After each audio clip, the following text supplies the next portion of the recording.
Assalamualaikum warahmatullahi wabarakatuh. Bagaimana kabarnya sahabat Go Islam? Semoga selalu Allah berikan sehat lahir dan kesehatan iman ya. Sahabat Muslim, malaikat maut yang kita ketahui adalah malaikat. Lalu tahukah Anda bahwa di dalam Al-Quran ada penyebutan untuk malaikat maut lebih dari satu? Silakan sahabat simak video ini sampai selesai, hanya di channel Go Islam. Namun sebelum diulas lebih lanjut, jangan lupa klik subscribe, like, dan klik lonceng notifikasinya terlebih dahulu, agar channel Go Islam dapat terus memberikan manfaat khasanah keislaman untuk umat.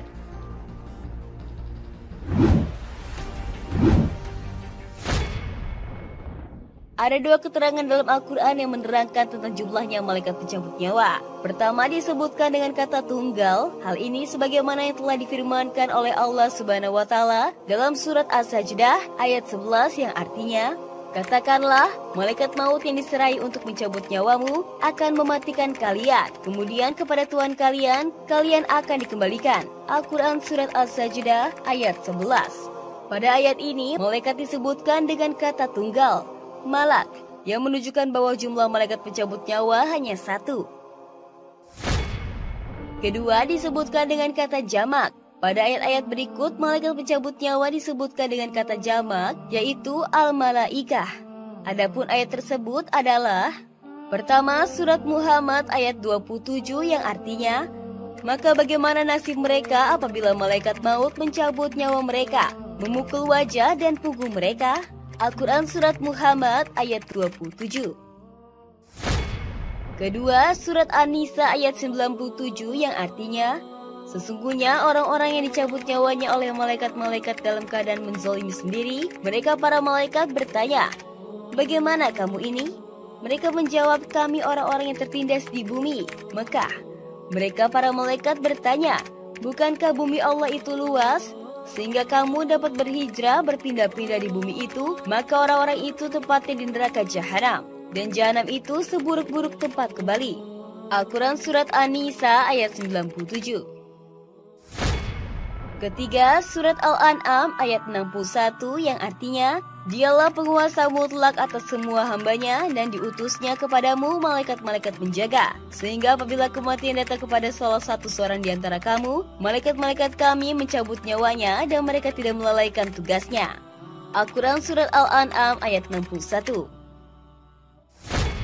Sahabat Muslim, kedua keterangan di atas tanpa kontradiksi.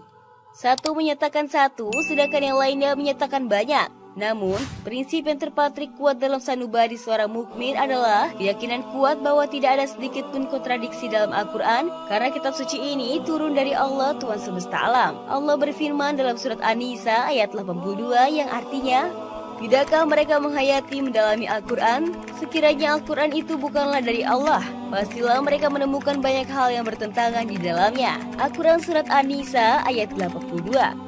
Dari informasi tersebut, dua keterangan tentang jumlah malaikat maut pada ayat-ayat di atas tidaklah bertentangan, karena malaikat maut memang jumlahnya satu, namun ia memiliki banyak pasukan yang membantu tugasnya.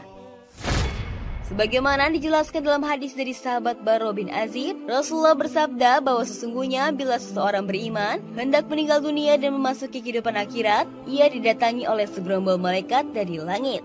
Wajah mereka putih bercahaya bak matahari, mereka membawa kain kafan dan wewangian dari surga. Selanjutnya mereka akan duduk sejauh mata memandang dari orang tersebut. Pada saat itulah malaikat maut alaihissalam menghampirinya dan duduk di dekat kepalanya. Setibanya malaikat maut, ia segera berkata, wahai jiwa yang baik, bergegaslah keluar dari ragamu menuju kepada ampunan dan keridhaan Allah. Segera ruh orang mukmin itu keluar dengan begitu mudah dengan mengalir bagaikan air yang mengalir dari mulut kuci. Begitu ruhnya telah keluar, segera malaikat maut menyambutnya, dan bila ruhnya telah berada di tangan malaikat maut, para malaikat maut yang telah terlebih dahulu duduk sejauh mata memandang tidak membiarkannya sekejap pun berada di tangan malaikat maut.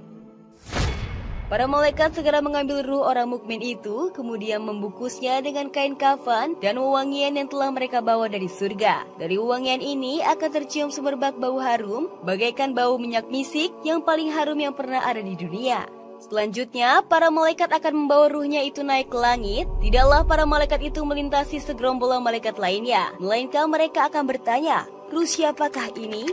Betapa harumnya, ini ruhnya Fulan bin Fulan. Disebutkan dengan namanya yang terbaik, yang dahulu semasa hidup di dunia, ia pernah dipanggil dengan nama itu. Jawab sang malaikat pembawa ruh itu. Hadis riwayat Ahmad nomor 18063. Sahabat Muslim, hadis ini atas menunjukkan bahwa malaikat maut memiliki banyak malaikat pembantu yang membantu beliau dalam mencabut nyawa. Kesimpulan ini didukung oleh pernyataan berbagai ulama. Salah satunya adalah Imam Ibnu Jarir At-Tabari rahimahullah dalam tafsir At-Tabari. Beliau menjelaskan bahwa malaikat maut disebut jamak, maknanya adalah Allah menyebutnya sebagai para pembantu malaikat maut yang telah Allah siapkan dari sisinya. Sehingga para malaikat pembantu menyambut nyawa itu melaksanakan tugasnya atas perintah malaikat maut. Sehingga pekerjaan menyambut nyawa dinisbatkan kepada malaikat maut. Sebagaimana pembunuhan yang dilakukan oleh prajurit seorang raja dinisbatkan kepada sang raja atau cambukan raja, padahal yang mencambuk adalah prajuritnya, meski raja tidak melakukannya secara langsung atau dengan tangannya sendiri. Berikutnya, keterangan dari Imam Ibrahim An-Nakhai rahimahullah, malaikat maut memiliki pembantu-pembantu. Pada malaikat pembantu itu mencabut nyawa dengan perintah malaikat maut. Inilah makna firman Allah dalam surat Al-An'am ayat 61. Sehingga sebenarnya yang mencabut adalah malaikat maut, karena para malaikat itu melakukan tugasnya atas perintah malaikat maut. Oleh karena itu, pekerjaan menyabut nyawa dinisbatkan kepadanya pada ayat tersebut.